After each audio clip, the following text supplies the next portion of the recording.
कुरुबांस की उत्पत्ति कैसी हुई है, इस कहानी में बताया गया है। इस कहानी को पूरा सुनने के लिए चैनल को सब्सक्राइब ज़रूर कर दीजिए। चैनल का नाम है मोरल स्टोरी ऑफिशियल, ठीक है दोस्तों। पुराणों के अनुसार ब्रह्मा जी से अत्रि, अत्रि से चंद्रमा, चंद्रमा से बुध और बुध से इलानंदन पुरूरवा का जन्म हुआ। पुरूरवा से आयु, आयु से राजा नहुष और नहुष से ययाति उत्पन्न हुए। ययाति से पुरु हुए। पुरु के वंश में भरत और भरत के कुल में राजा कुरु हुए। कुरु के वंश में शांतनु का जन्म हुआ। शांतनु से गंगानंदन भीष्म उत्पन्न हुए।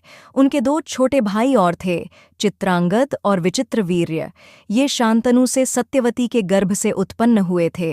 शांतनु के स्वर्ग लोक चले जाने पर भीष्म ने अविवाहित रहकर अपने भाई विचित्रवीर्य के राज्य का पालन किया। भीष्म महाभारत के प्रमुख पात्रों में से एक हैं।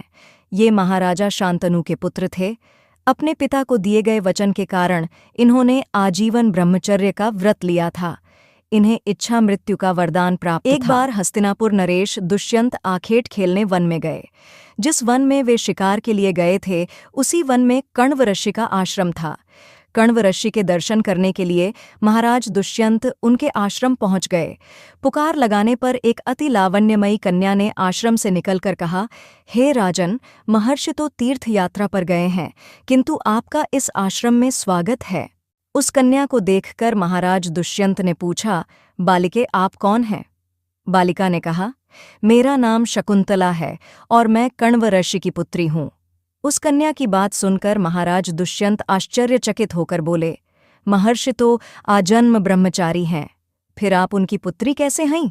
उनके इस प्रश्न के उत्तर में शकुंतला ने कहा, वास्तव में मेरे माता पिता मेनका और विश्वामित्र हैं। मेरी माता ने मेरे जन्म होते ही मुझे वन में छोड़ दिया था, जहां पर शकुंत नामक पक्षी ने मेरी रक्षा की। इसीलिए मेरा नाम शकुंतला पड़ा। उसके बाद कण्व ऋषि की दृष्टि मुझ पर पड़ी और वे मुझे अपने आश्रम में ले आए। उन्होंने ही मेरा भरण पोषण किया। जन्म देने वाला, पोषण करने वाला तथा अन्न देने वाला, ये तीनों ही पिता कहे जाते हैं। इस प्रकार कण्व ऋषि मेरे पिता हुए। शकुंतला के वचनों को सुनकर महाराज दुष्यंत ने कहा, शकुंतले, तुम क्षत्रिय कन्या हो। यदि तुम्हें किसी प्रकार की आपत्ति न हो तो मैं तुमसे विवाह करना चाहता हूँ। शकुंतला भी महाराज दुष्यंत पर मोहित हो चुकी थी, अतः उसने अपनी स्वीकृति प्रदान कर दी। दोनों ने गंधर्व विवाह कर लिया। कुछ काल महाराज दुष्यंत ने शकुंतला के साथ विहार करते हुए वन में ही व्यतीत किया। फिर एक दिन वे शकुंतला से बोले, प्रियतमे, मुझे अब अपना राजकार्य देखने के लिए हस्तिनापुर प्रस्थान करना होगा। महर्षि कण्व के तीर्थ यात्रा से लौट आने पर मैं तुम्हें यहाँ से विदा कराकर अपने राजभवन में ले जाऊंगा। इतना कहकर महाराज ने शकुंतला को अपने प्रेम के प्रतीक के रूप में अपनी स्वर्ण मुद्रिका दी और हस्तिनापुर चले गए। एक दिन उसके आश्रम में दुर्वासा आर्षि पधारे। महाराज दुष्यंत के विरह में लीन होने के कारण शकुंतला को उनके आगमन का ज्ञान भी नहीं हुआ और उसने दुर्वासा आर्षि का यथोचित स्वागत सत्कार नहीं किया। दुर्वासा ऋषि ने इसे अपना अपमान समझा और क्रोधित होकर बोले, बालिके, मैं तुझे शाप देता हूँ कि जिस किसी के ध्यान में लीन होकर तूने मेरा निरादर किया है, वह तुझे भूल जाएगा। दुर्वासा ऋषि के शाप को सुनकर शकुंतला का ध्यान टूटा और वह उनके चरणों में गिरकर क्षमा प्रार्थना करने लगी। शकुंतला के क्षमा प्रार्थना से द्रवित होकर दुर्वासा ऋषि ने कहा, अच्छा, यदि तेरे पास उसका कोई प्रेम चिन्ह होगा तो उस चिन्ह को देख उसे तेरी स्मृति हो आएगी। महाराज दुष्यंत से विवाह से शकुंतला गर्भवती हो गई थी। कुछ काल पश्चात कण्व ऋषि तीर्थ यात्रा से लौटे, तब शकुंतला ने उन्हें महाराज दुष्यंत के साथ अपने गंधर्व विवाह के विषय में बताया। इस पर महर्षि कण्व ने कहा, पुत्री, विवाहित कन्या का पिता के घर में रहना उचित नहीं है। अब तेरे पति का घर ही तेरा घर है। इतना कहकर महर्षि ने शकुंतला को अपने शिष्यों के साथ हस्तिनापुर भिजवा दिया।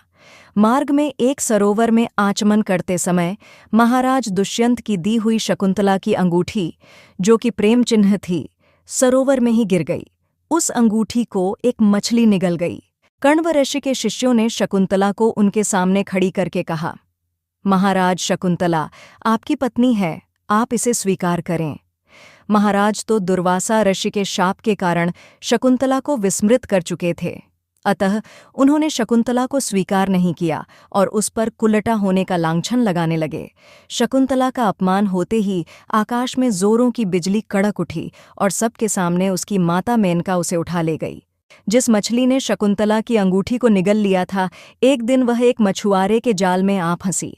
जब मछुआरे ने उसे काटा तो उसके पेट अंगूठी निकली।